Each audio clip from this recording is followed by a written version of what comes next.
একসময় সমুদ্রের ঠিক মাঝখানে একটি বিশাল ঝড় উঠল। সেই ঝড়ের তীব্রতায় সমুদ্রের তলদেশ থেকে টনকে টন পলি ও বালি উঠে এসে জমা হতে শুরু করল। এভাবে কয়েক বছর ধরে সমুদ্রের বুকে তৈরি হলো একটি নতুন চর।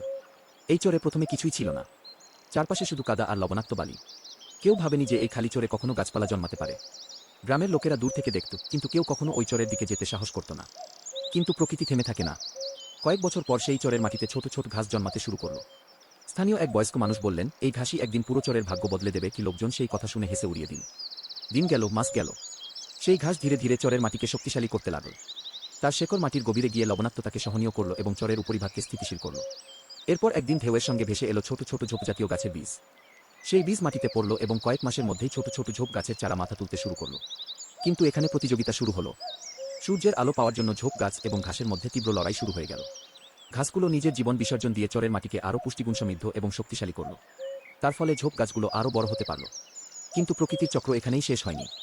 ঢেউয়ের সঙ্গে এবার ভেসে এলো বড় গাছের বীজ, যেমন সুন্দরী, কেওড়া বা গেওয়া গাছের বীজ। এই গাছগুলো ধীরে ধীরে বেড়ে উঠতে শুরু করল। ঝোপ গাছগুলোও তাদের জায়গা ছেড়ে দিল, কারণ বড় গাছ তাদের ছায়া দিয়ে ঢেকে ফেলেছিল। 100 বছর পর সেই নির্জন চরটি পুরোপুরি বদলে গেল।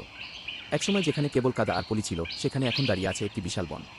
গ্রামের লোকেরা অবাক হয়ে দেখলে এই চমৎকার পরিবর্তন। তারা বলল, এটা যেন প্রকৃতির এক অলৌকিক শক্তি। এক বাচ্চা ছেলেও সেই বন দেখতে গিয়েছিল। সে মুগ্ধ হয়ে বলল, প্রকৃতি কেমন সুন্দর। এই বন যদি না থাকতো, তাহলে ঝড় বৃষ্টি আমাদের গ্রামকে ধ্বংস করে দিত। এই গাছগুলো আমাদের রক্ষা করছে কি। এভাবেই সমুদ্রের পাড়ে গড়ে ওঠে একটি বন, প্রথমে ঘাস, তারপর ঝোপ এবং শেষে বিশাল গাছ। এটি শুধুমাত্র প্রকৃতির সৌন্দর্যেরই গল্প নয়, এটি ধৈর্য, ত্যাগ এবং সহযোগিতার গল্প। বন্ধুরা, আমরা শিখলাম প্রকৃতি ধীরে ধীরে কাজ করে, কিন্তু তার কাজের ফল সবসময় অসাধারণ।